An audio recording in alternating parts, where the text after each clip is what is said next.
आणि टेक्स्टबुक देणं हा फरक आहे. एखाद्याला कोरी वही दिली तो वही काय करेल, कदाचित पावसाळा आल्यानंतर पानं फाडून होड्या करून सोडू पण शकतो तो, पण वहीमध्ये लिहिणार काय. आणि हे जे हा जो विषय आहे कॉम्प्युटरचा आपण सुद्धा दिलेले आहेत. अगदी मला वाटतं 2014 साली असेल, 2014 साली आपण टॅब दिले होते, टॅबलेट.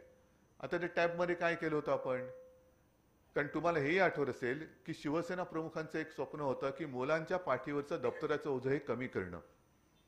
मग अनेकदा ते त्यांची व्यथा सांगायचे की अरे मुलं आहेत का गाढवं आहेत ओझी वाहणारी, हे ओझ्याने वाकून जात आहेत. आणि शिवाजीराव भोसलेंचं एक भाषण मी जे ऐकलं त्याच्यामध्ये त्यांनी जे प्रश्न विचारलेत उत्तरं नाहीत आपल्याकडे. छत्रपती शिवाजी महाराजांनी तोरणा जिंकला वयाच्या कितव्या वर्षी,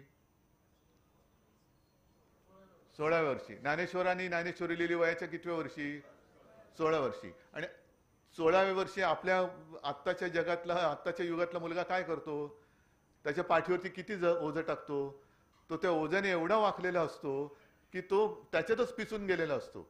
म्हणजे ज्या वयामध्ये या छत्रपती शिवाजी महाराज असतील, ज्ञानेश्वर असतील, ह्या सगळ्यांनी चमत्कार केले, एक अद्भुत पराक्रम गाजवला, त्या काळामध्ये आपल्या काळातली मुलं ही पिचून गेलेली आहेत. मग ती उठून उभी राहणार कधी, त्याच्यातनं बाहेर पडतात ते एकदम कॉम्पिटिशनच्या जगामध्ये पडतात बाहेर, त्याच्यामध्ये त्यांची दमछाक होते. बरं, पालक सुद्धा असे असतात की एवढे विषय नाही शिकला तर आपला मुलगा किंवा आपली मुलगी ही स्पर्धेत मागे पडेल. त्याच्यामुळे सगळं काही हे त्याच्यावरती आपण लादण्याचा प्रयत्न करत असतो. आणि हे सगळं शिकत असताना मध्येच एखादा कोणतरी वैभव सूर्यवंशी सेंचुरी मारतो का परत झालं, त्याची आई त्या मुलाला आवड आहे की नाही, बॅट बॉल सगळं घेऊन पॅड बीड घेऊन क्रिकेटच्या कोचकडे आमच्या मुलाला सुद्धा वैभव सूर्यवंशी करा. एखाद्याने कुस्ती खेळली कुस्ती, एखाद्याने बॅडमिंटन. मग ह्या सगळ्या स्पर्धेच्या युगामध्ये मूळ जे आपलं आहे ते विसरून जातो.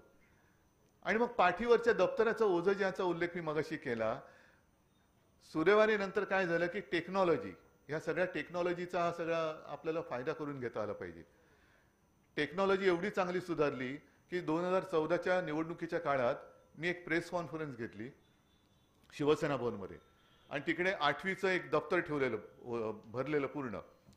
आणि मी प्रेसमधले असे सगळे प्रेसवाले होते, त्याने एकाला बोलवलं, त्यानं म्हटलं जरा हे दप्तर उचलून दाखव रे. तर त्याने उचललं, तो म्हणलं नाही हे जड आहे. म्हटलं जड आहे ना, मग मी खिशात हात घातला आणि एक SD कार्ड काढलं आणि हे उचल. तो हे काय SD कार्ड आहे. म्हटलं हे सगळं दप्तर त्याच्यामध्ये, तो सगळा अभ्यासक्रम आहे तो त्या SD कार्डमध्ये मी टाकला होता. आणि ते SD कार्ड आपण त्या टॅबमध्ये टाकलं.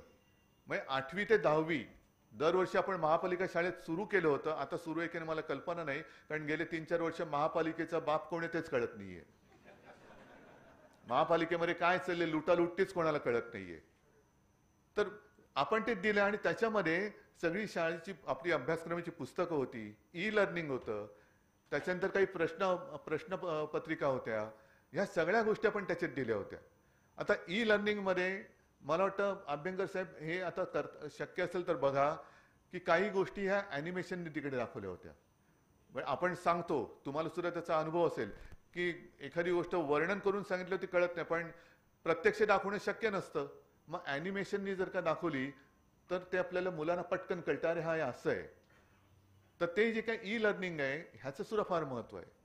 आता ह्या टॅबलेटमधनं आपण ते केलं.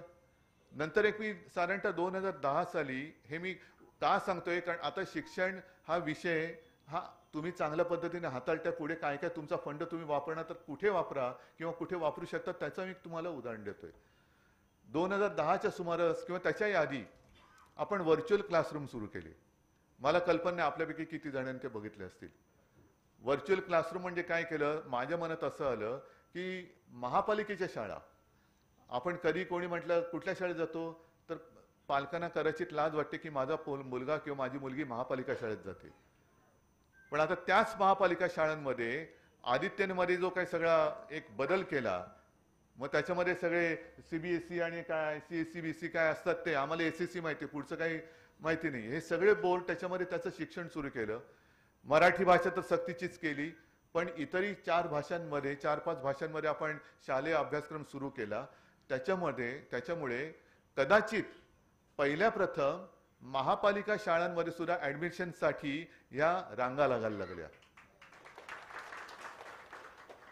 आणि पालक सांगायला म्हणजे आमच्याकडे यायला लागले की आम्हाला महापालिकेच्या शाळेमध्ये ऍडमिशन, असं कधीच येत नव्हते कोणी. सगळे मोठमोठ्या शाळांमध्ये सांगत होते की आम्हाला तिकडे जरा लावा ना वशिला, आमच्या मुलाला मुलीला ऍडमिशन पाहिजे, महापालिका शाळेत ऍडमिशन पाहिजे. का? कारण आपण शिक्षणाचा दर्जा सुधारला, महापालिका शाळेंची सुद्धा चांगली डागडुजी केली आणि त्याला वरून आपण काय नाव ठेवलं, Mumbai public school. Mumbai public school जाऊन बघा. तर त्याच्यामध्ये सुद्धा महापालिकेमध्ये सुद्धा काही चांगले शिक्षक आहेत. मग महापालिका तेव्हा आपल्याकडे होती. मी आयुक्तांशी बोललो, सगळ्यांशी अधिकाऱ्यांशी बोललो, शिक्षण अधिकाऱ्यांशी बोललो आणि त्यांना सांगितलं की तुम्ही आता आपण हा मर्यादित स्वरूपात करूया. 10वीच्या विद्यार्थ्यांना तुम्ही 10वीचे जेवढे वर्ग आहेत त्याच्यात तुम्ही तुमच्या शाळांमधला प्रत्येक विषयातला एक तज्ञ चांगला शिक्षक निवडा आणि एकच शिक्षक त्याला आपण एक स्टुडिओ करून दिला आणि स्टुडिओतनं तो त्या 10वीच्या विद्यार्थ्यांना तो शिकवायला लागला सगळ्यांना.